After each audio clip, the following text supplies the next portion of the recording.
think we're live. Good morning, everybody. Good afternoon to my friends in Europe. Good morning, Leisha. Good morning. How are you doing? I'm well. How are you? Not too bad. Pretty up and down day for the market, huh? So far, but I can tell you why, if you really want to know. Yeah, I do want to know in a second here. I do want to know. Hi, folks. I'm Mark Sebastian. I am your only option, and I'm joined by our queen of the candles. She is Leisha J. Leslie, and today we're going to go through a few things. We're going to just give you a real brief update on where my three levers are, and then I've been talking to you about the fact that Leisha says resistance is here. Leisha says resistance is here. Leisha says support is here. And I've been calling them Leisha's levels. Well, I thought, well, today's the perfect day, post an inside day on Monday, to have Leisha come in and share the levels that she's looking at in SPY and why. And then we're going to talk a little bit about how she's using pitchforks in, kind of across the facets of her trading. So I'm excited to have her here. Let's start. Thank you for having me. Of course. Let's start with where we are with this market. Justin, if you want to swap screens here. SPX is flat as a pancake. You're getting a marginal move higher out of the triple Q. Dow marginally higher. VIX down. I continue, and I'm going to talk about VIX here real briefly. I continue to believe that there's a real chance we enter a full contango by the end of the week. So let's kind of just run through things. Why are we holding firm? Remember, if you're watching the stock market and you're not watching the bond market, then you are actually not watching the stock market. Bonds lead. We continue to see strength out of TLT. Gets over the 50, starts playing above 90. I'm going to feel pretty confident that at least the near-term risks from the bond market collapse back in early April are past us. Looking at the VIX, I told you, I want to continue to see the VIX soften up. But look at this VIX term structure. 30 cents between May and June is now trading on par with July, maybe even a little bit below. So we're starting to see this curve normalize. So you can see where the cash is. We're going to see this curve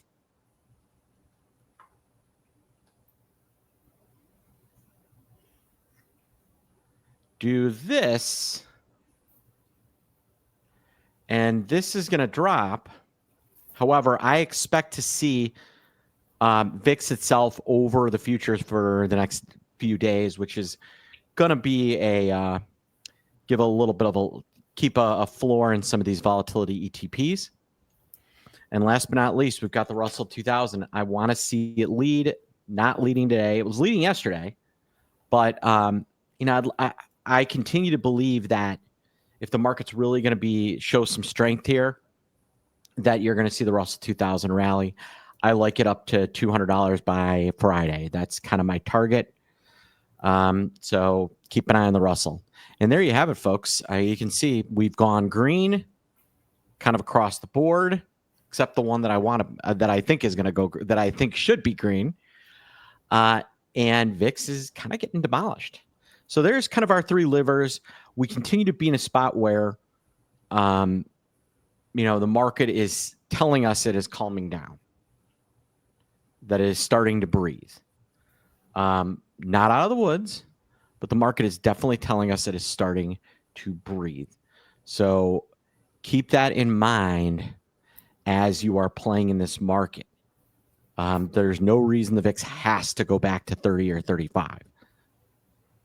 So now, on the other end, do I think it's going to be a rip-roaring rally back to 6,100? No, but 50, a nice steady move back to 5,800, I think could be in the cards.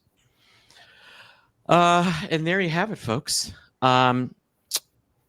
So with that in mind, let's loop Leisha back in. Leisha, you just listened to me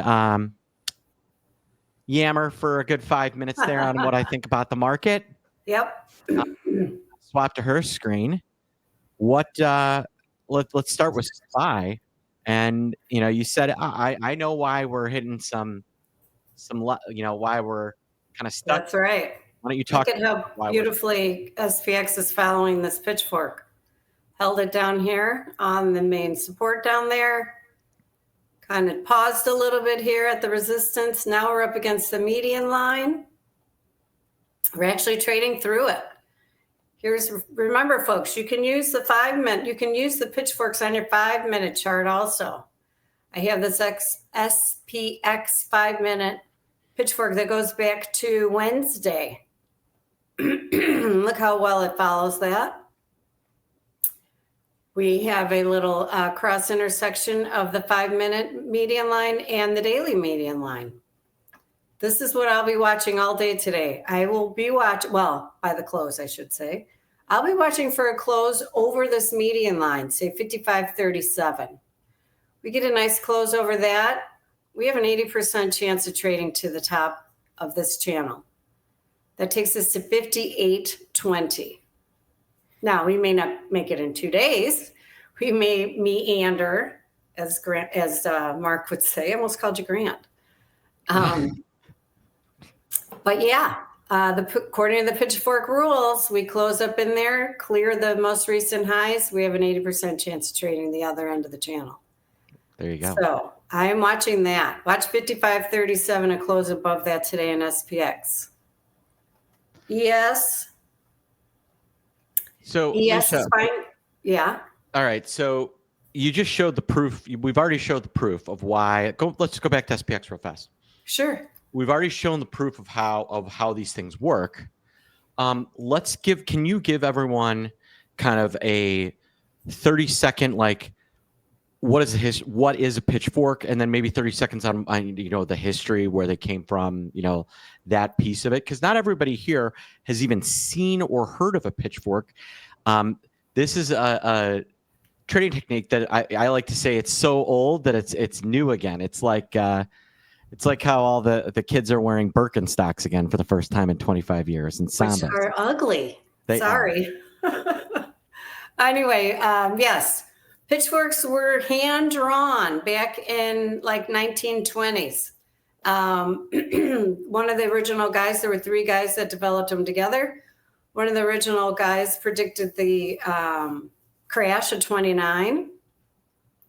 Another one of the guys, they were economists, they were mathematicians, they were also higher up guys. They knew the presidents and all that.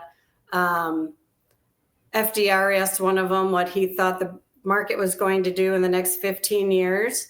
And he literally hand drew the pitchforks and told him what the market was going to do for 15 years. And sure enough, you put it side by side, it's almost perfect what he predicted, which is amazing. That is amazing. So they're very simple. They have very few rules. And they work. They're pretty cool. But as I said, they're older. Not sure why they're not so popular, but I'm okay with that.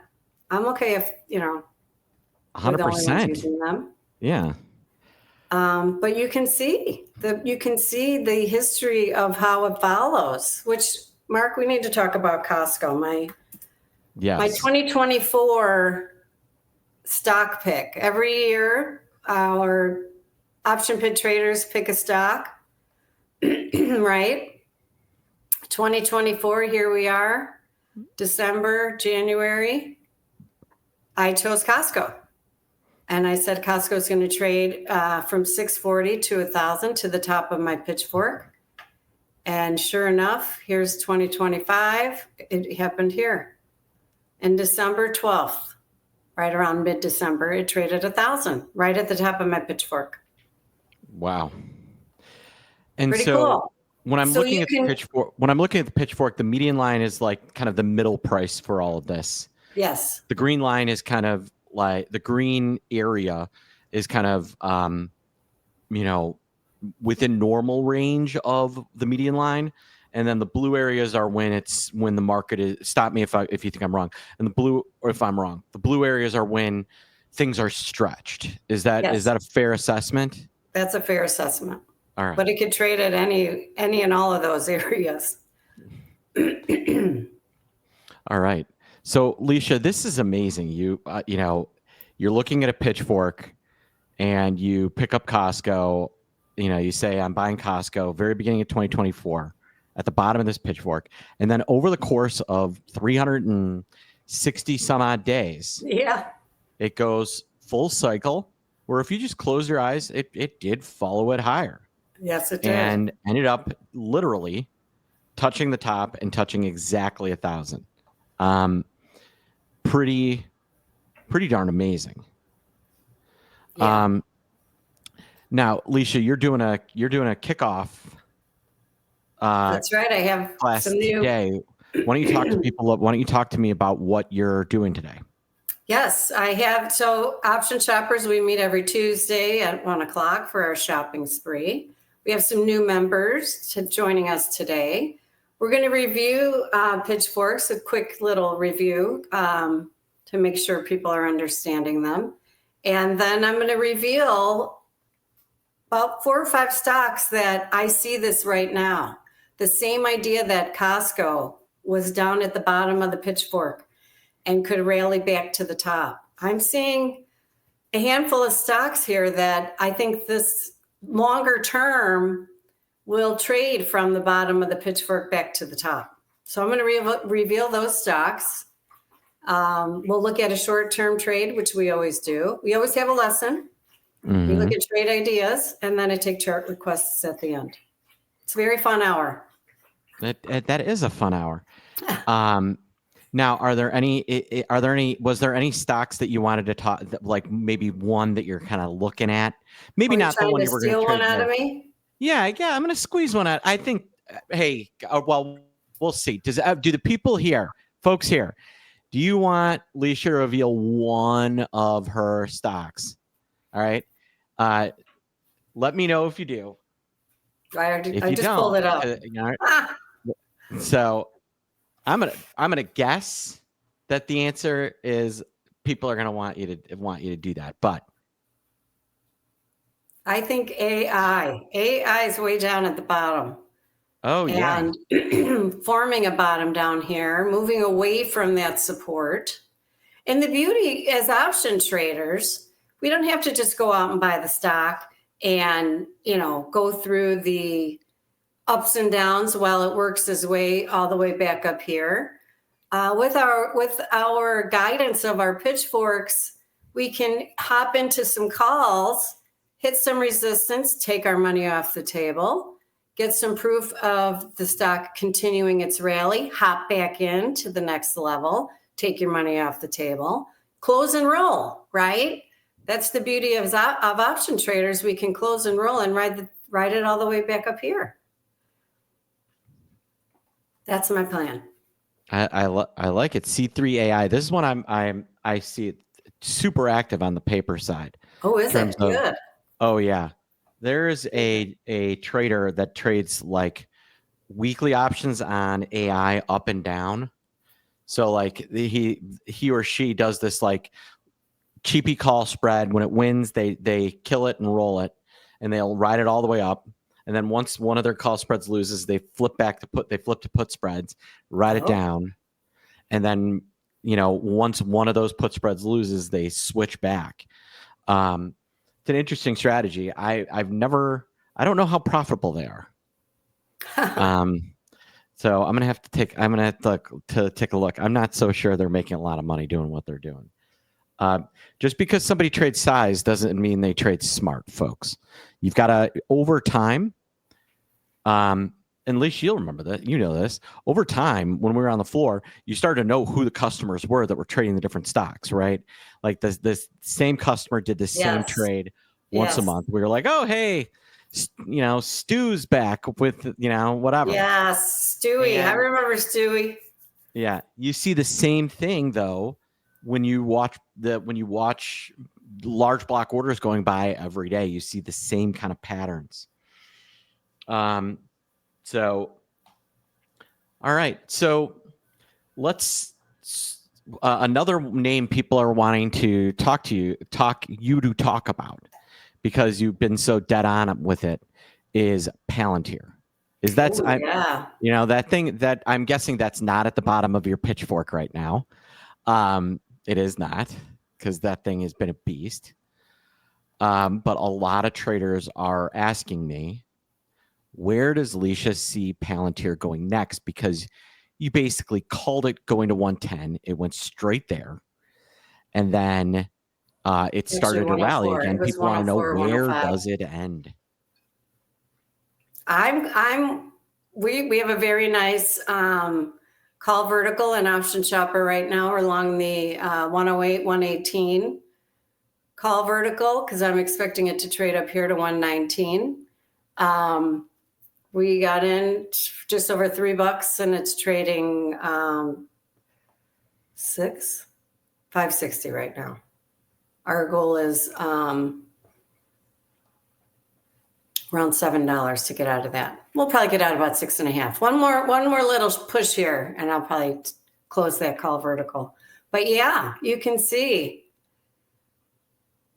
as I said, once you clear that resistance, and on the downside, it'd be the support, clear the most recent height, you have an 80% chance of trading to the other end of the channel. So price targets, it's all about your price targets, right? For your trading plan and your decision-making on option trades that you're going to take.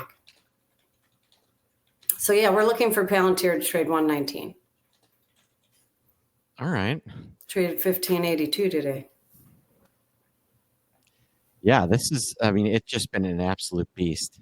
Yeah. All right. So now that we've kind of really dug into the history of these, of pitchforks, let's circle back to SPX and take another look at it and talk about, where are the levels? Ooh, Merck. Well, we have some calls on small account challenge and Merck. Getting close to our target. I got Nice. The original Boo Man talking about it. So yeah, getting back to SPX now. Now that SPX. people, I think, feel like have some real context around these, why don't you walk us through again? Kind of, what are you watching on a daily for kind of different levels? Yeah. And then if you want, we can come back and look at the 5 minute. Totally okay with that. Yeah, as I said, we are consolidating here. Now, when a stock reaches a support or resistance level, it can do one of three things. At the moment, it is consolidating, but it's also honoring that median line. So we could technically roll lower and trade back down, and this gap would provide support. Or we are consolidating, gearing up to get that momentum going again to close over the median line. And we will have a little resistance just above here because of this gap. It hasn't not been closed completely. So right above here, 55.71 will be a little resistance. We could tap that and come back down. So there's several things going on here that we need to watch. But always remember, the close is more important than intraday. You want to see the close below or above that support resistance level. Now on ES, you always got to go back and look at ES. It trades longer hours. ES just yesterday closed above that downtrend line going back to the beginning of the sell-off in February. And what we have, little spinning tops here. Again, consolidation up against this resistance right here, these previous highs. Once we clear that, 55.60, we may get some resistance here, 56.25, but I can see it going up here, 57.15 on ES. And ES trades almost 24/7, so yeah, you will get some different charting out of ES because of the constant trading versus SPX that's open 6.5 hours a day. Yep. So ES isn't going to have the same kind of gaps and things along those lines. Now you were talking about bonds. Bonds definitely look bullish, Mark. What was that? The bonds definitely look bullish.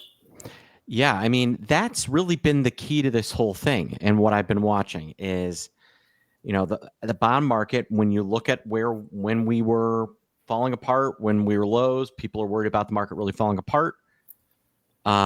It's been the bond market that's been the catalyst. So that's really been the key. The fact that TLT and IEF have really made a nice strides back, threatening back above 90. That is a decent sign that the market's going to be able to stabilize. Obviously, we still have headline risk from tariffs, but one of the things about, Alicia, you like this analogy, right? Alicia, did you like horror movies when you were a kid? Oh When you were gosh, in your yeah. teens? The Exorcist scared me half to death. Yes. So were you in like grade school when Halloween came out? Were you in? Oh, Halloween. Yeah. I don't remember. Halloween with Jason. That was scary. Yeah. I was Oh, not in grade no, school. No, Halloween is Mark. I Michael was much Myers. older. Yeah, Halloween is Michael Myers.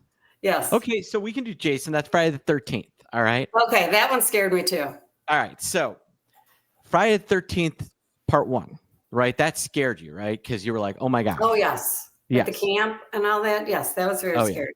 Now, I don't know if you saw Friday the 13th, part 7, Jason Takes Manhattan. But would you imagine that Friday the 13th, part 7, Jason Takes Manhattan would scare you as much as the original Halloween? No. No, not even close. No. Not even close. Now, that is what we're starting to see out of the tariff talk. Right. Great analogy. A month ago, Donald Trump was tariffs are coming, and then you hear, yeah. That was scary. Yeah, and now it's tariffs take Manhattan. It's tariffs take Manhattan or tariffs in space. I think that's another one. Hey, Declan, so can I come back?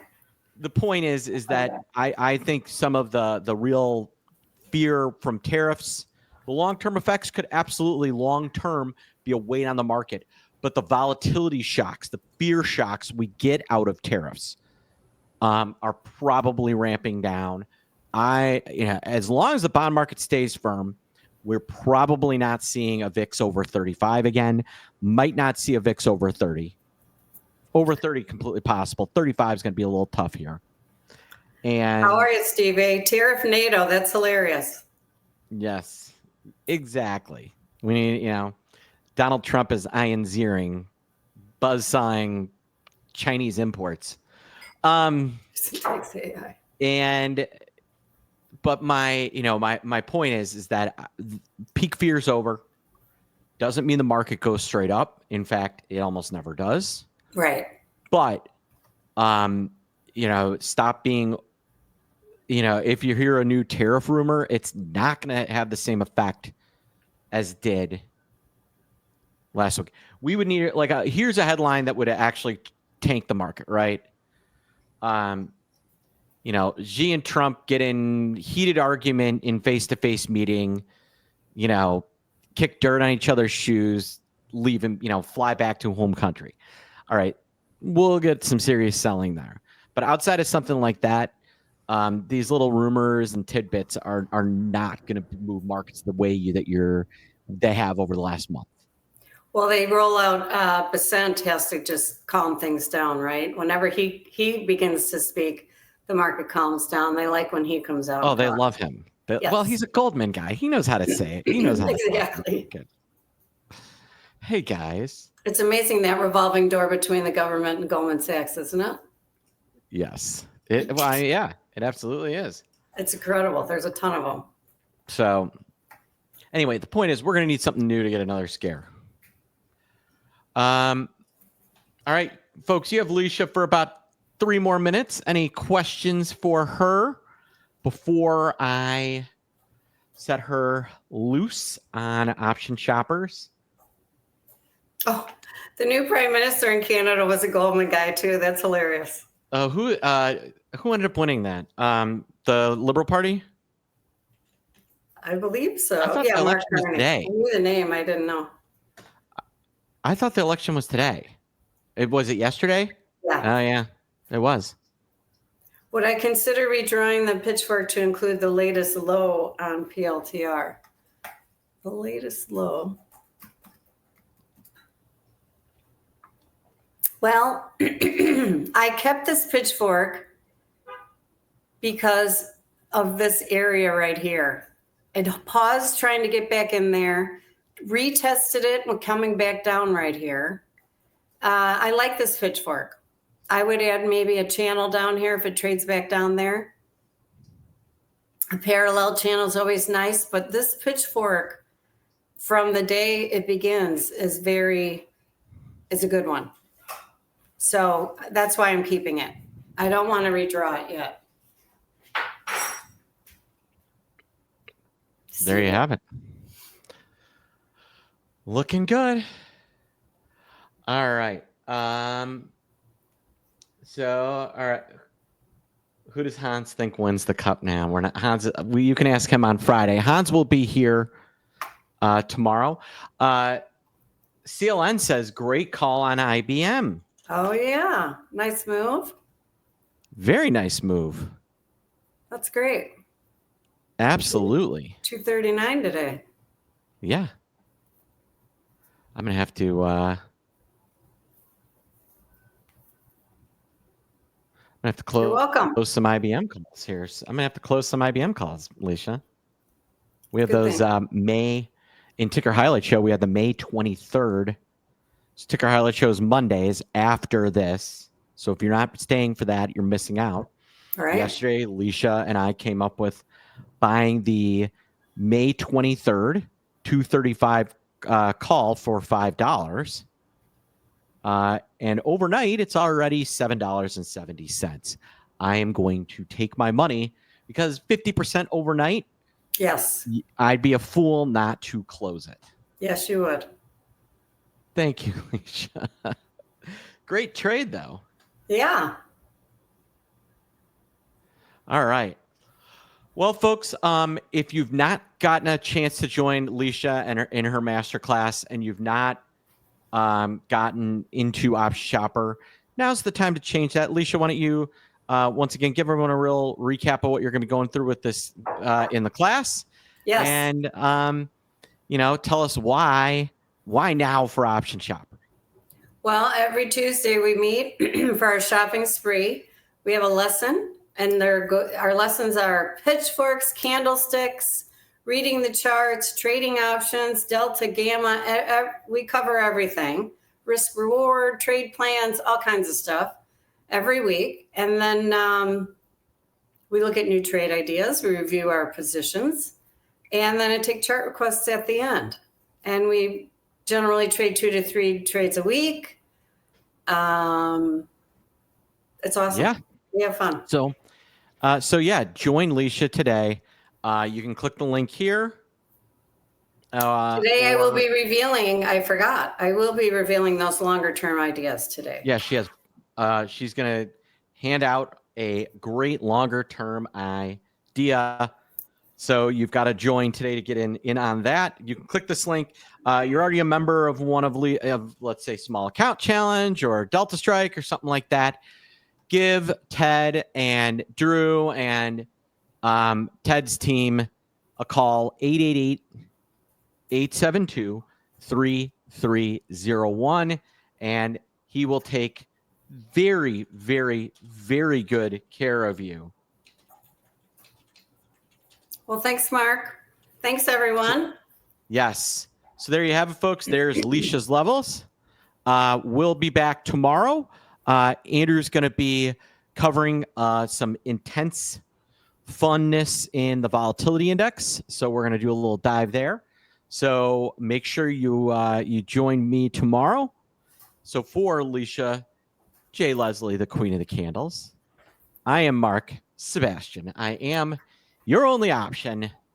We hope you have a great Trading Tuesday, and I'll see you tomorrow. Mhm.